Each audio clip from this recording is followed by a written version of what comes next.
Hello everyone, welcome back to our classes. तो आज का हमारा टॉपिक रहेगा matter in our surroundings. Matter के बारे में बात करेंगे। सबसे पहली चीज़, matter has mass and occupies volume. जो भी हमारे पास मैटर होता है उसके पास मास होगा और वो वॉल्यूम ऑक्यूपाई करेगा। याद रखना इस चीज़ को। अब देखो, ये चैप्टर बहुत ज़्यादा वास्ट है, बहुत बड़ा है, तो मैं कोशिश कर रही हूँ कि फटाफट ख़त्म हो जाए। अगर आपको पीडीएफ चाहिए तो आप मुझे कमेंट सेक्शन में लिख कर भेज सकते हैं, तो मैं आपको प्रोवाइड करवा दूँगी। ठीक है, तो फ़िलहाल हम बात करते हैं। मैं जल्दी जल्दी इसके थ्रू गो थ्रू करूँगी। अगर आपको एक्सप्लेन्ड बहुत ज़्यादा डिटेल्ड वीडियो चाहिए तो वो भी आप मुझे बता सकते हैं। चलिए, तो मैटर के पास मास होना ज़रूरी है और वॉल्यूम ऑक्यूपाई करना ज़रूरी है। कोई भी ऐसी चीज़ जो वॉल्यूम को ऑक्यूपाई करते हैं उसे हम मैटर कह देते हैं। और पार्टिकल्स जो होते हैं मैटर के, वो बहुत ज़्यादा छोटे होते हैं। हम उन्हें नेकेड आइज से नहीं देख सकते हैं उन अलग अलग पार्टिकल्स को। हम एक बड़ी चेयर दिखती है, बड़ा एक लकड़ी दिखती है, प्लास्टिक का कोई पीस दिखता है, पेपर दिखता है, बट उसके मटेरियल, उसका पार्टिकल अंदर नहीं दिखते हैं। फिजिकल नेचर ऑफ मैटर कैसा होता है, जो भी आपके पार्टिकल्स के साइज होते हैं वो डिसाइड कर, वो बहुत स्मॉल है और उन्हीं की वजह से आपका पूरा मैटर क्रिएट होता है। फॉर एग्जांपल, अब जैसे फिजिकल नेचर की बात कर रहे हैं कि कितना मैटर किसी मैटर को बनाने में लगा है। यानी कि अगर बहुत छोटे छोटे पार्टिकल्स हैं तो बहुत सारे छोटे छोटे पार्टिकल्स लगेंगे, उससे थोड़े से बड़े हैं तो वो थोड़े से कम लगेंगे, है ना, उसी साइज़ को बनाने में। जैसे कि अगर नींबू पानी बना रहे हैं तो कितना नींबू उस पानी में घुला है या कितनी नींबू और चीनी उस पानी में घुली है, वो डिसाइड करेगा वो कंसनट्रेटेड होता है या डाइल्यूटेड होता है। कंसनट्रेटेड यानी कि ज़्यादा चीनी और ज़्यादा नींबू कम पानी में, और वही उतना ही अमाउंट का नींबू और पानी चीनी अगर आप डबल अमाउंट ऑफ वाटर में डालो तो वो डाइल्यूशन हो जाएगा। 50 मिलीलीटर पानी में अगर 1 चम्मच चीनी है और 1 चम्मच के बराबर नींबू का रस है, तो 100 ml वाटर में भी उतना ही, अगर एक एक चम्मच आप नींबू और चीनी लेते हैं तो फिर डाइल्यूटेड कहलाएगा 100 ml वाला और कंसनट्रेटेड कहलाएगा 50 ml वाला। क्योंकि जिसमें ज़्यादा अमाउंट में नींबू और चीनी प्रेजेंट है वो कंसनट्रेटेड होता है, और जिसमें कम अमाउंट में प्रेजेंट है वो डाइल्यूटेड कहलाता है। अब हम characteristics of particles of matter के बारे में बात करेंगे। पार्टिकल्स के बीच में स्पेसेस होते हैं, ऐसे छोटे छोटे particles, I am extremely sorry, ऐसे छोटे छोटे पार्टिकल्स मिलकर मैटर बनाते हैं। बीच में कहीं ना कहीं छोटा मोटा इंटर पार्टिकल स्पेस होता है। उसका स्टेट ऑफ मैटर के ऊपर डिपेंड करेगा, वो कौन मैटर का स्टेट क्या है, फोर्स ऑफ अट्रैक्शन कैसी है, उसके ऊपर डिपेंड करेगा कि ये पार्टिकल्स एक दूसरे के साथ कितने जुड़े हुए हैं। अदरवाइज कोई भी मैटर ऐसे छोटे छोटे पार्टिकल्स से बना होता है और पार्टिकल्स के बीच में यूजुअली स्पेसेस होते हैं।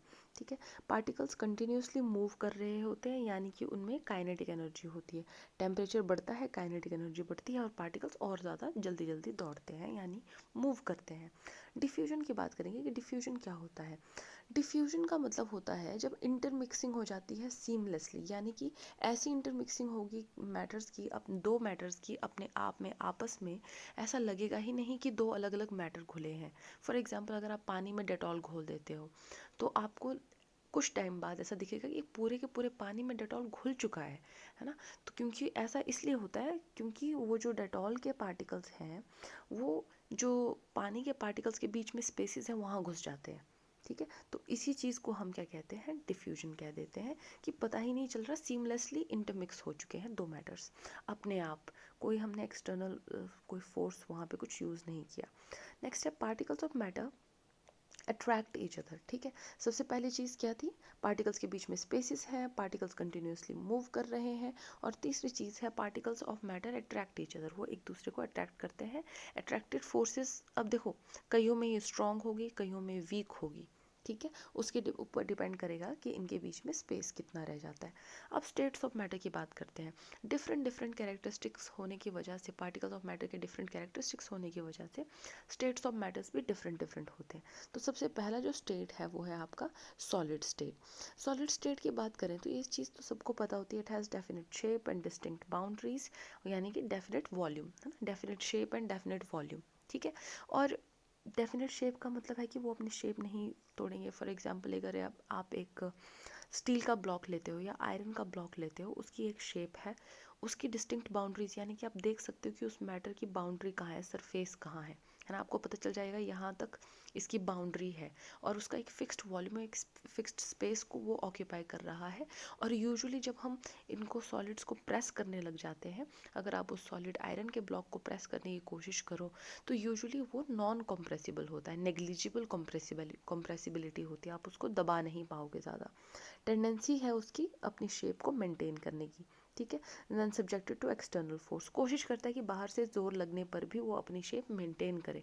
हाँ, अगर बहुत ही हाई प्रेशर अप्लाई करें तो वो टूट जाता है, पर जब तक वो टूट नहीं रहा, जब तक प्रेशर बहुत ज़्यादा ना हो जाए, तब तक वो अपनी शेप को मेंटेन करने की कोशिश करता है। और ये रिजिड होते हैं स्ट्रक्चर, है ना, बिल्कुल हार्ड होते हैं, रिजिड होते हैं। सबसे अच्छा एग्जाम्पल क्या है, रबर बैंड। रबर बैंड भी एक सॉलिड है, चेंज तो करता है ये शेप जब इसके ऊपर फोर्स लगती है, बट जैसे ही फोर्स हटा देते हैं वापस से अपनी ओरिजिनल पोजीशन में आ जाता है। ये भी एक सॉलिड स्टेट का एग्जांपल है, पर बहुत ही ज़्यादा फोर्स अगर लगाएंगे तो ये टूट जाता है। Then we have next example salt and sugar. Individually अगर हम ऐसे एक साथ देखें बहुत सारे सॉल्ट के क्रिस्टल्स, शुगर के क्रिस्टल्स, तो हमें लगेगा कि क्या ये सॉलिड कहलाने लायक है, ये तो क्रिस्टल्स है। अगर हम इंडिविजुअली एक एक क्रिस्टल को उठाकर देखें तो वो एक एक क्रिस्टल सॉलिड होता है। स्पंज की बात करें, जो स्पंज होता है ये भी सॉलिड होता है। इसको कंप्रेस किया जा सकता है क्योंकि इसके बीच में होल्स, यानी कि होल्स होते हैं, छेद होते हैं और उनमें हवा ट्रैप्ड होती है। पर जैसे ही एक्सटर्नल फोर्स आप हटा दोगे ये वापस से अपनी जो ओरिजिनल शेप है उसको अचीव कर लेगा। Next we have is liquid state. अब सॉलिड में था fixed shape and fixed volume, liquid state में क्या हो जाएगा, कोई फिक्स्ड शेप नहीं है बट फिक्स्ड वॉल्यूम है। ये जिस कंटेनर में डाले जाते हैं उसकी शेप ले लेते हैं, ये फ्लो करते हैं, इसलिए इन्हें हम क्या कहते हैं, fluids. This is flow, FLOW, ठीक है। पहले मिस्टेक हो चुकी है यहाँ, इट्स ओके। चलिए, तो solids and liquids can diffuse into liquids, बहुत इंपॉर्टेंट चीज़ है देखना। सॉलिड्स और लिक्विड्स के साथ मिक्स हो सकते हैं सीमलेसली, डिफ्यूज़ हो सकते हैं। गैसेस भी डिफ्यूज़ हो सकती हैं लिक्विड्स में, ठीक है, समझ रहे हो। सॉलिड्स भी लिक्विड में डिफ्यूज़ हो सकते हैं, लिक्विड्स भी लिक्विड में डिफ्यूज़ हो सकते हैं, गैसेस भी लिक्विड्स में डिफ्यूज़ हो सकती हैं। Rate of diffusion of liquid is greater than solid, obviously बात है कि जो पानी लिक्विड चीज़ें हैं वो जल्दी घुल जाएंगी, सॉलिड चीज़ों को दूसरे में घुलने में थोड़ा टाइम लगेगा, है ना। ऐसा क्यों होता है, क्योंकि जो लिक्विड होते हैं इनके जो पार्टिकल्स होते हैं ये सॉलिड से थोड़े ज़्यादा दूर होते हैं, सॉलिड्स में बहुत पास पास होंगे, ठीक है, और लिक्विड्स में थोड़ा दूर दूर होंगे, और गैस में आप देखोगे गैस में तो बहुत ही दूर होते, ठीक है, ये गैस है ना। तो पार्टिकल्स मूव फ्रीली लिक्विड्स में और उनके बीच में ग्रेटर स्पेस है देन सॉलिड्स, इसलिए रेट ऑफ डिफ्यूजन लिक्विड्स का ज़्यादा है एज कम्पेयर टू सॉलिड्स, ठीक है। आई होप ये चीज़ क्लियर हो गई। नेक्स्ट चलते हैं आपके थर्ड स्टेट पे, that is gaseous state. Gaseous state में जैसे सॉलिड्स में था fixed volume, fixed shape and fixed volume, और लिक्विड्स में था no definite shape and definite volume, volume उतना ही रहेगा।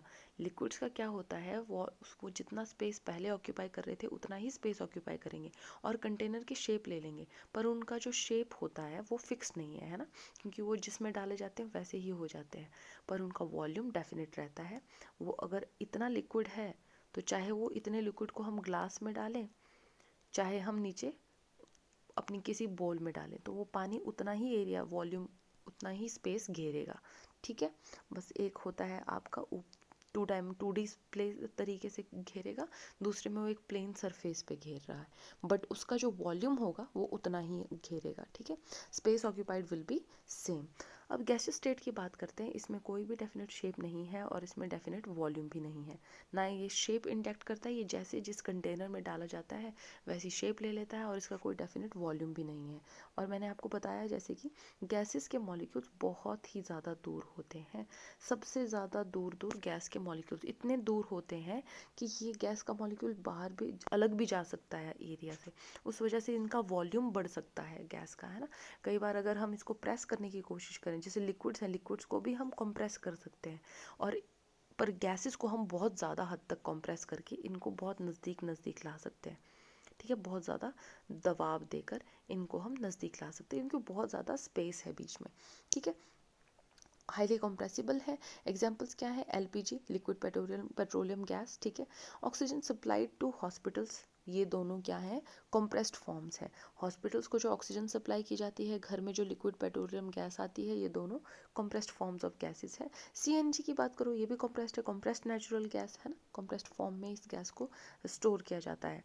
याद रखना, जो आपकी गैसियस स्टेट होती है उनके पार्टिकल्स में हाई काइनेटिक एनर्जी है, क्योंकि बहुत दूर दूर है और वो बहुत ज़्यादा मूवमेंट करते हैं, ठीक है। जितनी ज़्यादा मूवमेंट उतनी ज़्यादा काइनेटिक एनर्जी, यानी कि जितनी ज़्यादा काइनेटिक एनर्जी उतनी ज़्यादा मूवमेंट करेंगे।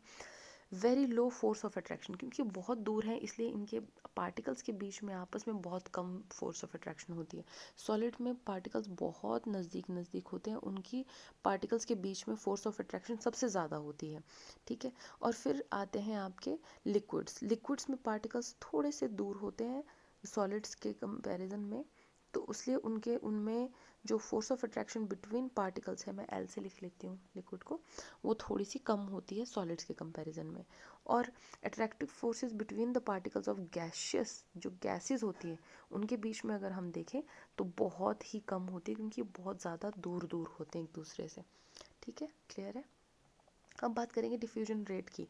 गैसेस का डिफ्यूजन रेट सबसे ज़्यादा होता है, ऑब्वियस सी बात है, क्योंकि इनमें बहुत ज़्यादा पार्टिकल डिफरेंस है, इंटर पार्टिकल डिफरेंस है, तो ये जल्दी जल्दी डिफ्यूज़ हो जाते हैं, घुल जाते हैं। फिर लिक्विड्स और सबसे कम गैसेस का। प्रेशर एक्सर्टेड बाय गैसेस, क्या होता है pressure exerted by gases? Gases अपने कंटेनर्स की वॉल्स पे प्रेशर एक्सर्ट करते हैं, तो उसको हम कैसे कैलकुलेट करेंगे? Force exerted by particles divided by area of container, ठीक है। तो वो आपका pressure exerted by any gas निकाल सकते हो आप। अब देखिए क्या होता है, स्टेट्स का इंटर कन्वर्जन करवा सकते हैं, सॉलिड से लिक्विड, लिक्विड से गैसेस, ये बन जाती हैं, ठीक है। और इनको हम डिफरेंट डिफरेंट प्रोसेसेस को अलग अलग नाम देते हैं। जैसे सॉलिड से अगर लिक्विड में जा रहा है तो उसको हम मेल्टिंग या फ्यूजन कह देंगे। अब उसमें क्या चीज़ है, सॉलिड से लिक्विड में अगर हमने कन्वर्ट करना है, मेल्ट करना है या फ्यूजन उसका होना है, तो हम हीट करेंगे, टेम्परेचर बढ़ाएंगे, काइनेटिक एनर्जी बढ़ जाएगी, और काइनेटिक एनर्जी बढ़ेगी तो मूवमेंट होगी, है ना, ज़्यादा जो जल्दी जल्दी सॉलिड के पार्टिकल्स इधर उधर मूव करना शुरू करेंगे।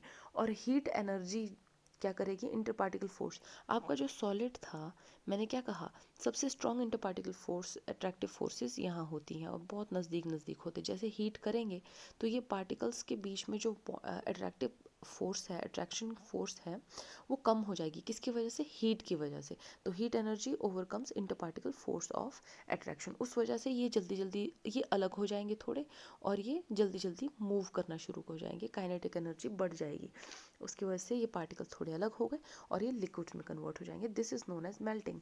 अब मेल्टिंग पॉइंट क्या होता है? मिनिमम टेम्परेचर जिस पर सॉलिड मेल्ट हो जाता है लिक्विड बनने के लिए, लिक्विड में, समझ गए। एटमॉस्फेयर पर याद रखना, प्रेशर कांस्टेंट रहेगा। प्रेशर आपका जो एटमॉस्फेरिक प्रेशर है, यानी कि नॉर्मली जो एटमॉस्फेरिक प्रेशर है उतना ही रहना चाहिए, इसको बढ़ाना घटाना नहीं है। तो उस पॉइंट पर जो मिनिमम टेम्परेचर, सबसे कम टेम्परेचर जिस पे सॉलिड मेल्ट होना शुरू हो जाता है लिक्विड फॉर्म में, तो उसको हम कहते हैं मेल्टिंग पॉइंट, ठीक है। और ध्यान रखना, जो मेल्टिंग पॉइंट है ये इंडिकेट करता है strength of force of attraction between its particles. देखो, जिस सॉलिड में पार्टिकल्स के बीच में बहुत स्ट्रॉन्ग फोर्स ऑफ अट्रैक्शन होगी, उसको हमें उतना ज़्यादा हीट करना पड़ेगा अलग करने के लिए उन पार्टिकल्स को, तो यानी कि उसका मेल्टिंग पॉइंट बहुत हाई जाएगा, बहुत ज़्यादा हाई टेम्परेचर तक हीट करने के बाद जाकर वो मेल्ट होगा, लिक्विड बनाएगा, है ना। अब जिन सॉलिड के पार्टिकल्स में उतनी फोर्स ऑफ अट्रैक्शन है नहीं, तो उनका मेल्टिंग पॉइंट उतना कम हो जाएगा। अब आइस की बात करें तो melting point of ice is 0 degree Celsius या 273.15 केल्विन, ठीक है। ओके, अब देखिए एक कुछ एक्स्ट्रा इन्फॉर्मेशन भी मैं आपको दे देती हूँ। जैसे सॉलिड जो है वो मेल्ट करता है in liquid at melting point, हमें पता है ना। बट आपने अगर नोटिस किया होगा, टेम्परेचर उसका एक बार अगर आपने उसको मेल्ट करने रखा तो उसका टेम्परेचर सेम रहता है until all the ice melts. ऐसा नहीं है कि एक बार आपने हीट किया तो आइस जो है वो पानी में कन्वर्ट होने लग गई, तो फिर उसके बाद हीट करते जाओगे तो उसका टेम्परेचर बढ़ता जाएगा। ऐसा नहीं होता है। जब तक सारी की सारी आइस मेल्ट होकर लिक्विड ना बन जाए तब तक आपका मेल्टिंग पॉइंट ही बना रहता है, 0 डिग्री सेल्सियस ही टेम्परेचर रहेगा।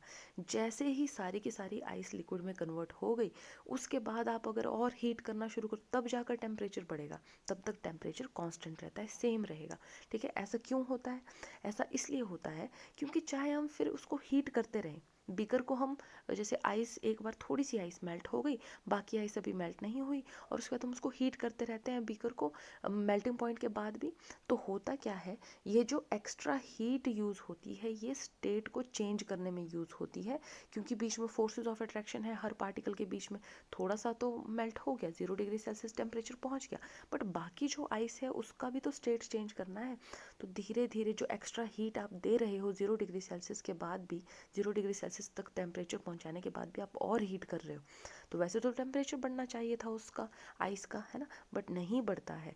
क्यों? क्योंकि थोड़ा सा मेल्ट हो गया, पर बाकी जो पार्टिकल्स हैं उनके बीच में भी तो फोर्सेस ऑफ अट्रैक्शन है, उनको भी तो तोड़ने में आपका जो हीट है वो काम करेगी। जो एक्स्ट्रा हीट आप अप्लाई कर रहे हो वो वहाँ जाती है, ठीक है, बिटवीन द पार्टिकल्स। जो फोर्स ऑफ अट्रैक्शन है उसको ओवरकम करने में, उसको ख़त्म करने में, और जो एक्स्ट्रा हीट सप्लाइड है वो अब्जॉर्ब हो जाती है जो आइस बची है उसको लिक्विड बनाने में, ठीक है। तो without showing any rise in temperature, आपको लगेगा अरे यार ये क्या हो रहा है, 0 डिग्री सेल्सियस टेम्परेचर आ गया, हम हीट कर रहे हैं हीट कर रहे हैं, पर टेम्परेचर नहीं बढ़ रहा, क्योंकि वो एक्स्ट्रा हीट यूज़ हो रही है पार्टिकल्स को स्टेट कन्वर्जन में, यानी कि फोर्स ऑफ अट्रैक्शन को ओवरकम करने में, बाकी जो आइस बची है उसको लिक्विड बनाने में। इसको हम कहते हैं हिडन, हिडन फॉर्म, है ना। तो ये कहाँ पे छुपी होती है, कंटेंट्स में छुपी है, आइस जो है वहाँ पे बीकर में उसमें छुपी है, इसलिए इसको हम क्या कहते हैं, इस हीट को हम कहते हैं लेटेंट हीट। लेटेंट यानी कि हिडन हीट। आई होप ये कंसेप्ट आपको समझ आ गया हो, क्योंकि लेटेंट हीट कई लोगों को समझ नहीं आता है ना, छुपी हुई हीट है ये, ठीक है। जैसे ही सारी आइस कन्वर्ट हो जाएगी लिक्विड में, ये उसके बाद आपको टेम्परेचर में राइज देखने को मिलेगा, ठीक है। तो लेटेंट हीट को हम क्या कह सकते हैं, लेटेंट हीट ऑफ फ्यूजन अगर हम स्पेसिफिकली कहें, the amount of heat energy required to change 1 kilogram of solid into liquid at atmospheric pressure at its melting point is known as latent heat of fusion, ठीक है, इसे latent heat of fusion कहते हैं। अब particles जो पानी में है 0 डिग्री सेल्सियस तक, उनमें ध्यान रखना ये चीज़, जो पार्टिकल्स पानी में 0 डिग्री सेल्सियस पे है, पानी की बात करें, नॉट आइस, है ना। जब आपके आइस मेल्ट होना शुरू हो जाती है 0 डिग्री सेल्सियस पे, उसके बाद टेम्परेचर उतना ही रहता है जब तक सारा का सारा आइस पानी में ना कन्वर्ट हो। तो जैसे शुरुआत हो जाती है मेल्ट होने की, तो आइस का टेम्परेचर भी उस टाइम पे, आइस भी है आपके पास बीकर में और लिक्विड भी है ना, तो वो टेम्परेचर भी ज़ीरो है। तो 0 डिग्री सेल्सियस पे अगर हम आइस की बात करें तो उसमें एनर्जी कम है, बट 0 डिग्री सेल्सियस पर टेम्परेचर रुक जाता है जब तक सारी आइस अब मेल्ट ना हो गई हो लिक्विड में। अब अगर हम उसकी एनर्जी देखेंगे तो वो ज़्यादा होगी।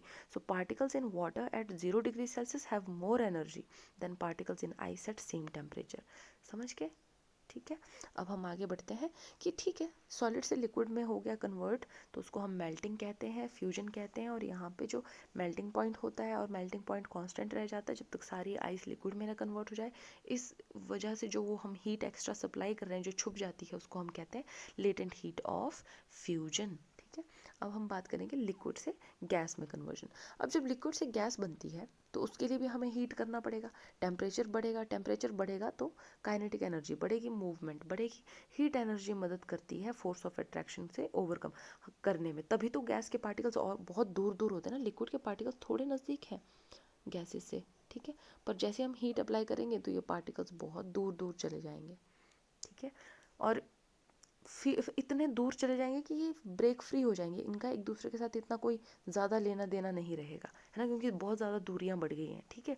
तो यहाँ पे जो लेटेंट हीट होगी उसको हम क्या नाम देंगे, लेटेंट हीट ऑफ वेपराइजेशन। यहाँ क्या होता है, यहाँ पे मेल्टिंग पॉइंट नहीं, यहाँ बॉइलिंग पॉइंट होता है, ठीक है। तो temperature at which liquid starts boiling at atmospheric pressure, आपने प्रेशर सेम रखना है, प्रेशर आपने एटमोस्फेरिक प्रेशर कॉन्स्टेंट रख लिया जितना एटमोस्फेयर में है अभी, ठीक है, और आपने फिर इसको हीट करना है। तो जिस टेम्परेचर पे कांस्टेंट एटमॉस्फेरिक प्रेशर रख के जिस टेम्परेचर पे लिक्विड बॉईल करना शुरू हो जाता है, यानी कि गैसियस स्टेट में कन्वर्ट होना शुरू हो जाता है, उसे हम बॉइलिंग पॉइंट कहते हैं, ठीक है। इसमें भी लेटेंट हीट ऑफ वेपराइजेशन का कंसेप्ट है, यानी कि जब तक सारा का सारा जो लिक्विड है वो वेपर्स में ना कन्वर्ट हो जाए, आपका जो बॉइलिंग पॉइंट है वो उतना का उतना ही रहता है, और जो एक्स्ट्रा हीट है वो लिक्विड के जो पार्टिकल्स हैं उनके फोर्स ऑफ अट्रैक्शन को तोड़ने में हेल्प कर रही होती है, यूज़ आती है, और वो छुप जाती है उस वजह से, इसलिए उसे हम कहते हैं लेटेंट हीट ऑफ वेपराइजेशन, ठीक है। और बॉइलिंग कैसा मेथड है, बॉइलिंग एक बल्क फिनोमिना है, बिकॉज इसके जो पार्टिकल्स होते हैं बल्क ऑफ लिक्विड से इन एनर्जी गेन करते हैं ताकि वो वेपर स्टेट में कन्वर्ट हो जाए। यानी कि देखो क्या होता है, ये आपका बीकर है, यहाँ पे लिक्विड पार्टिकल्स है, सपोज करो ये सारे लिक्विड है, ठीक है। तो ये पार्टिकल्स, ये बॉइलिंग क्या है, बल्क मेथड है। आप जब हीट करोगे तो ये जो मेन पोर्शन है लिक्विड का बल्क, यहाँ से ये एनर्जी गेन करते हैं, ऊपर उठते हैं लिक्विड के पार्टिकल्स और यहाँ से वेपर बनकर बाहर निकल जाते हैं गैस बन के, ठीक है। तो इसलिए हम इसको क्या कहते हैं, बल्क फिनोमेना। ऐसा नहीं कि ऊपर वाले वेपर्स जा रहे हैं, नहीं, नीचे वाले अंदर से बल्क से उठ रहे हैं और बाहर की तरफ गैसेस फॉर्म में निकल रहे हैं।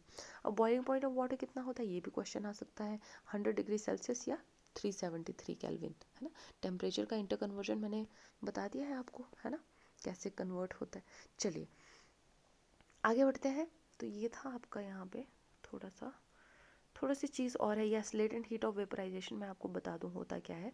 Extra energy to convert liquids into vapours. Liquids को वेपर में कन्वर्ट करने में जो एक्स्ट्रा एनर्जी जो हिडन रह जाती है उसे हम कहते हैं latent heat of vaporisation. Particles of vapour state usually 373 या 100 डिग्री सेल्सियस पे, 373 केल्विन या 100 डिग्री सेल्सियस पे, they have more energy than water at the same temperature, ठीक है। Therefore we can say that states of matter can be changed by changing temperature. यहाँ से हमें पता चल रहा है कि टेम्परेचर चेंज करके हम स्टेट ऑफ मैटर चेंज कर सकते हैं, सॉलिड से लिक्विड बना सकते हैं, लिक्विड से गैस बना सकते हैं हीट करके, फिर ठंडा करेंगे तो गैस से लिक्विड बनेगा और लिक्विड से वापस सॉलिड बनेगा। अब कुछ प्रोसेस ऐसे होते हैं जो डायरेक्ट कन्वर्जन भी होता है, सॉलिड से गैस और गैस से सॉलिड, है ना, तो वो कन्वर्जन भी होते हैं। तो अब हम देखेंगे यहाँ पे क्या क्या नाम है। अगर हम सॉलिड से लिक्विड बनाएंगे तो मेल्टिंग या फ्यूजन कहते हैं उसको, हीट करेंगे, है ना, गर्म करेंगे, इसको हीट करेंगे, टेम्परेचर बढ़ाएंगे, फिर लिक्विड से गैस पे जाना तो हीट करना पड़ेगा और उस प्रोसेस को हम क्या बोलते हैं, बॉइलिंग एंड वेपराइजेशन। अब वापस आना है, गैस से हमने लिक्विड बनानी है तो हम उसे क्या कहेंगे, ठंडा करेंगे तो कंडेंसेशन कहते हैं। लिक्विड से वापस सॉलिड बनना है तो फिर उसे हम क्या कहते हैं, सॉलिडिफिकेशन या फ्रीजिंग कहते हैं, ठंडा करने का मेथड, है ना, ठीक है। अब देखो मैंने कहा था डायरेक्ट कन्वर्जन सॉलिड का गैस में और गैस का सॉलिड में भी होता है। तो सॉलिड से जब गैस बनती है डायरेक्टली उसको हम क्या कहते हैं, सब्लिमेशन, और गैस से डायरेक्ट सॉलिड बनती है उसे हम क्या कहते हैं, डिपोजिशन, ठीक है। तो इसके एग्जांपल्स हैं कुछ, जैसे सब्लिमेशन, सॉलिड से डायरेक्ट गैस हो जाना, अमोनियम क्लोराइड हो गया आपका, कैम्फर हो गया जो कीटोन है ना, ये भी डायरेक्ट सॉलिड फॉर्म में होते हैं और फिर डायरेक्ट गैस में कन्वर्ट हो जाते हैं। फिर हम बात करेंगे डिपोजिशन की, जिसमें गैस से डायरेक्ट सॉलिड बन रहा है। जो आपके पास फ्रॉस्ट होता है, सूट होता है, आपकी गाड़ियों पे जो फ्रॉस्ट जम जाता है सर्दियों के मौसम में, वो क्या है, डिपोजिशन है। डायरेक्ट जो वेपर्स हैं वो ठंडी गाड़ी के कांटेक्ट में आने पे, ठंडी जो विंडशील्ड होती है उसके कांटेक्ट में आने पे डायरेक्ट फ्रॉस्ट में कन्वर्ट हो जाते हैं, ठीक है। नेक्स्ट है डिफरेंस इन स्टेट्स। स्टेट्स में डिफ्रेंसिएशन क्यों होता है, क्यों डिफरेंट स्टेट्स एक दूसरे से अलग होती हैं, क्योंकि उनमें पार्टिकल्स के बीच में डिस्टेंस होता है जो और उनके बीच में अलग अलग टाइप की फोर्सेस होती हैं, कुछ स्ट्रॉन्ग, कुछ थोड़ी वीक और किसी में बहुत ही वीक, ठीक है। और गैसेस से लिक्विड बनाना है तो हमेशा प्रेशर अगर आप इंक्रीज करोगे, देखो गैस से लिक्विड कैसे बनाएंगे हम, प्रेशर, टेम्परेचर डिक्रीज, पहले तो ठंडा करना पड़ेगा, है ना, साथ में प्रेशर बढ़ाकर भी कर सकते हैं जिसको हम लिक्विफिकेशन ऑफ गैस बोलते हैं। तो लिक्विफिकेशन ऑफ गैसेस में टेम्परेचर घटा देते हैं, प्रेशर बढ़ा देते हैं, तो गैसेस लिक्विड में कन्वर्ट हो जाती है। सीधी सी बात ये है कि यहाँ पे अगर गैस ऐसे खुले में थी तो आपने ऊपर पिस्टन लगा दिया और एयर टाइट पिस्टन है, इसको आपने नीचे की तरफ धकेला तो ये पार्टिकल्स नज़दीक नज़दीक आ जाएंगे, है ना। तो ये क्या हो जाएगा, ये हो जाएगा, पार्टिकल्स बहुत बहुत इतना नज़दीक आ जाएंगे सारे पार्टिकल्स, अगर आपने पिस्टन यहाँ पहुँच गया आप देखो, ठीक है, तो उस वजह से पार्टिकल्स इतना नज़दीक आ जाएंगे कि वो लिक्विड में कन्वर्ट हो जाएंगे, साथ में टेम्परेचर डिक्रीज कर दो तो लिक्विफिकेशन ऑफ गैसेस हो जाएगी। और प्रेशर और टेम्परेचर इसका मतलब डिटर्मिन करते हैं स्टेट ऑफ सब्सटेंस, है ना। अच्छा, इसका सबसे अच्छा एग्जाम्पल क्या है liquefaction of gases, solid CO2, है ना। सॉलिड जो कार्बन डाइऑक्साइड है वो हाई प्रेशर पे स्टोर्ड होती है, वो जो आप ड्राई आइस निकालते हो, है ना, कभी भी कोई भी फंक्शन होता है, कुछ होता है तो ड्राई आइस निकालते हैं, तो उसमें एक्चुअली हाई प्रेशर पे स्टोर किया जाता है कार्बन डाइऑक्साइड को, ठीक है। उस वजह से वो ड्राई आइस, जब आप उसको फोड़ते हो तो वो ड्राई आइस बन जाती है, और ड्राई आइस जो है वो डायरेक्टली कन्वर्ट हो जाती है, बाद में उसकी सब्लिमेशन हो जाती है, वो गैस में कन्वर्ट हो जाती है ना, सॉलिड टू गैस, ठीक है। अब बढ़ते हैं आगे, नेक्स्ट टॉपिक है जो मैंने आपको कहा 3 स्केल्स होते हैं हमारे पास टेम्परेचर मेजर करने के लिए, फ़ारेनहाइट, सेल्सियस एंड केल्विन, तो उनके कुछ फॉर्मूलेस हैं वो आप देख लेंगे, ठीक है, ज़रूरी है, पूछ सकता है एग्जामिनर। इवेपोरेशन की बात करेंगे। इवेपोरेशन और बॉइलिंग कुछ बच्चों को लगता है सेम है, पर नहीं, ये सेम नहीं है। मैंने बॉइलिंग कहा था, ध्यान से याद करो, मैंने कहा था कि it is a bulk phenomena, but evaporation is not a bulk phenomena. Evaporation भी पर एक ही चीज़ है कि इसमें भी लिक्विड से गैस बनेगा, ठीक है, बट इसमें क्या डिफरेंस है कि यहाँ पे बॉइलिंग पॉइंट पे नहीं पहुँचेंगे without reaching the boiling point. Boil नहीं करना है, ठीक है, बॉइलिंग पॉइंट तक नहीं पहुँचेंगे, बट आपका क्या हो जाएगा, लिक्विड से गैस बनेगा। पर बॉइलिंग में क्या था कि आपका जो बल्क था वो वहाँ से वेपर उठ रहे थे, वहाँ से लिक्विड पार्टिकल्स उठकर वेपर बन रहे थे। यहाँ पे क्या होगा, सरफेस से, ये सरफेस फिनोमिना है, evaporation is a surface phenomena. और इसका एक एग्जांपल ये है, drying of wet clothes in sun, धूप में हम सुखाते हैं गीले कपड़े, वो इसका एक एग्जांपल है। पार्टिकल्स ऑफ मैटर हमेशा मूव करते रहते हैं गिवन टेम्परेचर पे, गैस, लिक्विड और solid, there are particles with different amounts of kinetic energy, है ना।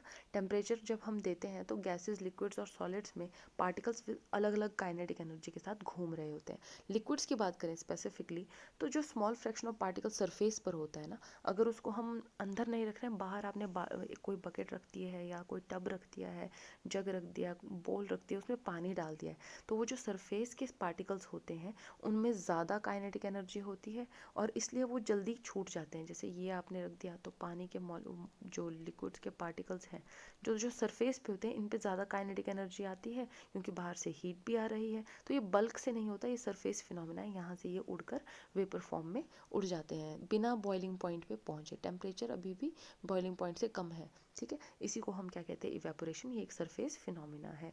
और देखो आगे हम देखेंगे कि इवेपोरेशन के साथ की तरह ही एक और फिनोमिना है, उसको हम कहते हैं ट्रांसपिरेशन। वो एक स्पेसिफिक केस है, स्पेशल केस है, वो प्लांट्स में होता है ना।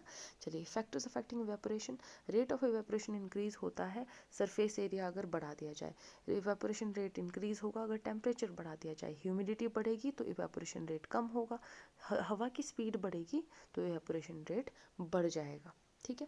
अब बात करेंगे कूलिंग इफेक्ट ऑफ इवेपोरेशन की। The particles of liquid absorb करते हैं। अब देखो कूलिंग इफेक्ट क्यों पड़ता है इवेपोरेशन से, आप कभी भी नोटिस करना, अगर आपके हाथ गीले हैं और आप बाहर चले जाओ, है ना, धूप में या फिर हवा में चले जाओ, तो आपको पहली सेंसेशन जो मिलेगी वो है ठंडी, कूलिंग इफेक्ट, ठीक है।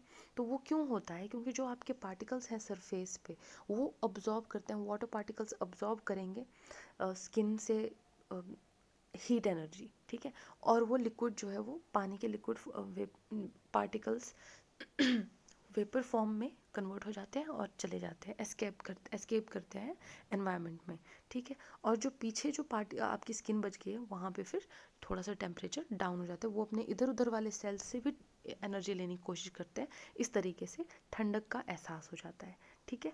तो इसी को हम क्या कहते हैं, cooling effect of evaporation. Examples हैं, आपने कभी एसीटोन जो नेल पेंट रिमूवर होता है वो अगर अपने हाथ में गिराया हो, उससे भी नोटिस करना।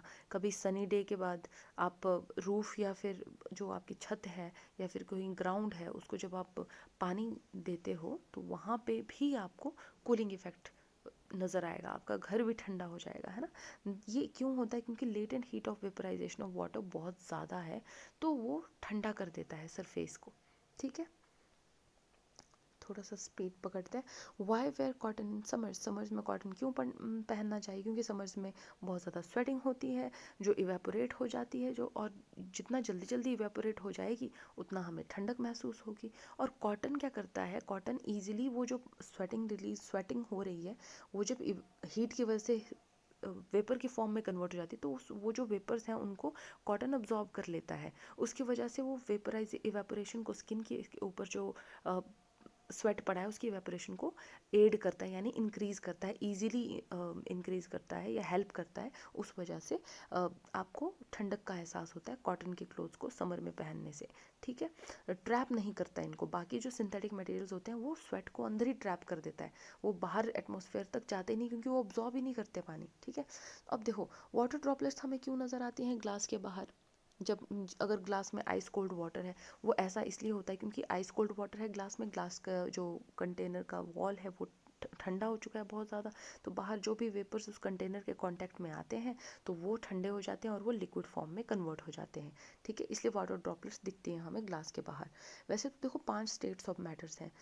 अभी जो पता चला है, बिल्कुल बिगिनिंग में 3 स्टेट्स ऑफ मैटर्स थे, उसके बाद पता चला कि 5 स्टेट्स ऑफ मैटर हैं, solid, liquid, gases, plasma and Bhoj Einstein condensate. ये आप यहाँ से देख सकते हो इनके बारे में जो एक्स्ट्रा इन्फॉर्मेशन है, ठीक है। तो चलिए आज की क्लास के लिए इतना काफ़ी है, मिलते हैं नेक्स्ट टॉपिक के साथ।